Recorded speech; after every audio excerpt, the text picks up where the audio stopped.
कल झारखंड में जो भी हुआ वो बहुत ही खराब था। जैसा जंतर मंतर पर हमने 20 तारीख को देखा था, कुछ वैसा ही नज़ारा झारखंड में कल देखा गया, जहां पर स्टूडेंट्स के ऊपर टीयर गैस बरसाए गए, लाठियां बरसाई गई। और मुझे तो ये समझ नहीं आता है कि जब पॉलिटिकल पार्टीज प्रोटेस्ट करती है तब लाठीचार्ज या टीयर गैस क्यों नहीं यूज़ किया जाता है। ये टीयर गैस और लाठीचार्ज हमेशा जो स्टूडेंट्स है उनके ऊपर ही क्यों किया जा रहा है। देवेंद्र महतो जी से भी कल मेरी बात हुई, जो इस पूरे आंदोलन का नेतृत्व कर रहे, और उन्होंने मुझे बताया कि वो 9 दिन से अनशन पर थे, उसके बाद भी पुलिस वालों ने उन पर लाठियां चलाई है और उन्हें मारा गया है, पीटा गया है, और वो हॉस्पिटल में है और उनकी अभी जो सिचुएशन है वो भी काफ़ी चिंताजनक है। तो कहीं ना कहीं सोचना चाहिए सारी सरकारों को, चाहे जंतर मंतर हो या झारखंड हो, देश में जितनी भी सरकारें उन सभी को सोचना चाहिए कि स्टूडेंट्स पर ऐसा अत्याचार करके आप लोगों को क्या मिल रहा है। ये स्टूडेंट्स अपने अधिकार के लिए लड़ रहे हैं, अपने भविष्य के लिए लड़ रहे हैं, वो किसी वोट बैंक के लिए नहीं लड़ रहे। तो उनके ऊपर इस तरह का लाठीचार्ज नहीं होनी चाहिए, इस तरह की ब्रूटैलिटी तो बिल्कुल नहीं होनी चाहिए।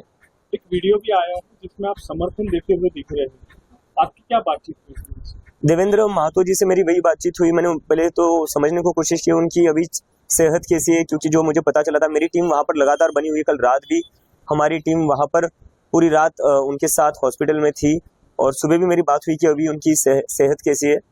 तो हमने तो वही पूछा कि आप लोगों को जो भी मदद चाहिए वो हम लोग पूरी तरीके से आपके साथ है, जितनी भी डिमांड्स है हम उन पूरी डिमांड्स का समर्थन करते हैं।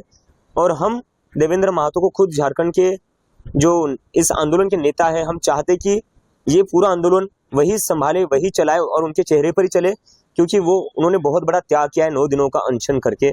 तो उनके लिए जो भी करना पड़े हम पूरी तरह करेंगे, उनके आंदोलन को मजबूत करने के लिए जो भी करना पड़ेगा वो हम करेंगे। समाज के काफी स्तर से सवाल हो रहा है कि अभिषेक दीक्षित और उनकी टीम रांची कब जाएंगी, झारखंड कब जाने वाली? टीम तो जा चुकी है, हमारी टीम वहां पर है। और जैसा कि मैंने थोड़ी देर पहले कहा, इस मूवमेंट के जो लीडर है वो देवेंद्र महतो है, जो 9 दिनों से अनशन पर है। लेकिन आप कब जाएंगे, ये सवाल काफी उठ रहा है। नहीं, मैं उसी पर आ रहा हूँ। हमारी टीम वहां पर जा चुकी है, हमारे लोग वहां पर लगातार काम कर रहे हैं उस आंदोलन को मजबूत करने के लिए। अभी हम नहीं चाहते कि देवेंद्र महतो से फोकस हटे, हमारा पूरा समर्थन है। इम्पोर्टेंट क्या है, क्या हम उस लड़ाई में उनका साथ दे रहे या नहीं दे रहे, हम वो पूरी तरह दे रहे। मैं लगातार टच में हूँ झारखंड में जो स्टूडेंट्स है उनसे। हमारी टीम वहां पर लगातार काम कर रही है। कल देवेंद्र महतो जी को संसद में जब वो जा रहे थे तब हमारी टीम उनके साथ कंधे से कंधा मिलाकर चल रही थी। तो उनको मजबूत करना हमारा काम है सर, वहां जाकर अपना चेहरा चमकाना हमारा काम नहीं, उनको मजबूत करना हमारा काम है। उमर खालिद की कल एक बुक लॉन्च हुई है जिसका नाम है backward communities, Adivasi histories the politics of power. तो उसके बारे में क्या कहेंगे आप, क्या आप पढ़ने वाले हैं बुक? मौका मिलेगा तो जरूर पढ़ूंगा, क्योंकि अगर आदिवासियों की बात हो रही है, फ्रैक्चर्ड कम्युनिटीज की बात हो रही है, मार्जिनलाइज्ड कम्युनिटीज की बात हो रही है, तो मुझे लगता है तो हम सभी को उसके बारे में पढ़ना चाहिए। आपको क्या लगता है आदिवासी कम्युनिटीज के बारे में आप क्या कहना चाहते हैं? नहीं, मुझे तो लगता है कि कहीं ना कहीं इतने 80 सालों के बाद भी, जैसा मैं अभी थोड़ी देर पहले कह रहा था कि 80 सालों के बाद भी हमारे जो गांव के स्कूल है या हमारे जो गांव है वो आज भी बहुत पिछड़े हुए हैं। और उसमें अगर हम देखा जाए तो सबसे ज्यादा अन्याय किन लोगों के साथ हुआ है, आदिवासी लोगों के साथ हुआ है। क्योंकि उनके जो जंगल होता है, जमीन होती है, वो छीनी जाती है। उसके बदले में उन्हें क्या मिलता है? उसके बदले में उन्हें कुछ नहीं मिलता है। बड़े बड़े बिजनेसमैन जो होते हैं उनको फायदा पहुंचाने के लिए उनसे जंगल जमीन को आप लोग उनसे छीन लेते हो, लेकिन बदले में उन्हें क्या देते हो? तो आदिवासियों का अधिकार कहीं ना कहीं मारा जा रहा है, और उनके बच्चों को कहीं ना कहीं हम लोग एक सिक्योर्ड फ्यूचर देने में फेल हो चुके हैं एज अ सोसाइटी। और हम कहीं ना कहीं उनको अपने जो एक मॉडर्न इंडिया है उसमें भी हम उनको जगह नहीं दे पाए अभी तक। तो हमें लगता है कि उनको इंक्लूड करना चाहिए, उन्हें आगे बढ़ाने में मदद करनी चाहिए, ना कि उनको अलग रखना चाहिए, क्योंकि अभी भी उनको अलग रखा जाता है। 15 अगस्त के लिए आपने एक वीडियो जारी किया है जिसमें सरकारी स्कूलों की खस्ता हालत पर आपने बात की, एजुकेशन सिस्टम पे आपने सवाल उठाए, क्या कहेंगे आप?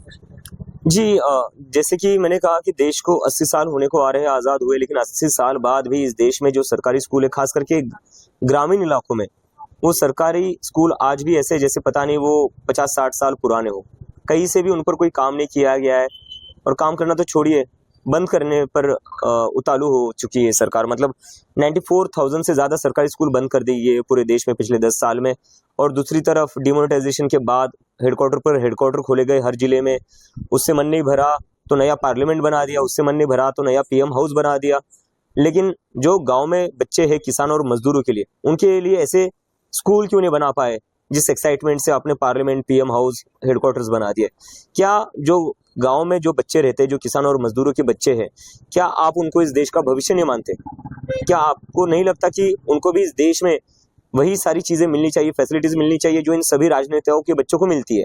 तो कहीं ना कहीं उन बच्चों के भविष्य के लिए और खास करके ग्रामीण हिस्सों के विकास के लिए हम चाहते हैं कि हम 15 अगस्त के बाद जो फोकस है पूरे समाज का, वो हमारे ग्रामीण इलाकों पर रहना चाहिए, क्योंकि जब तक ग्रामीण इलाकों का विकास नहीं होता तब तक हमारा देश विकसित नहीं बन सकता, क्योंकि majority of the India lives in village. आप 15 अगस्त को हिंगोली भी जाने वाले हैं?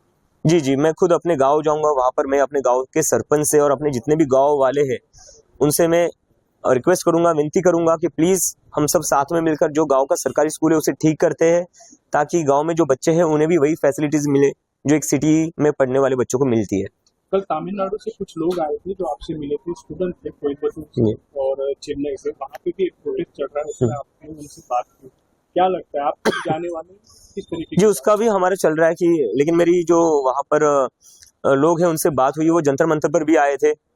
तो मणिरत्नम जी जो है उनकी खुद की बहन ने सुसाइड करी थी नीट के कारण, तो वो जंतर मंतर भी आए थे, और मुझे जैसे ही कल पता चला कि वो तमिलनाडु में भी आंदोलन कर रहे हैं, तो कल मैंने उनसे भी बात की और मैंने कहा कि आपकी पूरी तरह हम साथ हैं, और हमारी जो तमिलनाडु की टीम है वो वहाँ पर पूरा टाइम रहेगी उनके साथ, और आगे आने पर हम भी जाएंगे वहाँ पर। तो जो भी आंदोलन हो रहे स्टूडेंट्स की, चाहे सरकार किसी की भी हो, मैं बार बार ये चीज़ कह रहा हूँ, चाहे किसी की भी राज्य सरकार हो, हमें फर्क नहीं पड़ता, जहाँ स्टूडेंट्स के साथ अन्याय होगा, जहाँ स्टूडेंट्स आंदोलन करेंगे, हम उनके साथ खड़े रहेंगे। परसिमन बिल आने वाला है और कहीं ना कहीं डेमोक्रेसी को उस हिसाब से लोगों की आशंका है कि उससे खतरा होने वाला है परसिमन बिल पास होने पर, उसके ऊपर आप क्या कहेंगे, आप किस तरीके से देखते हैं?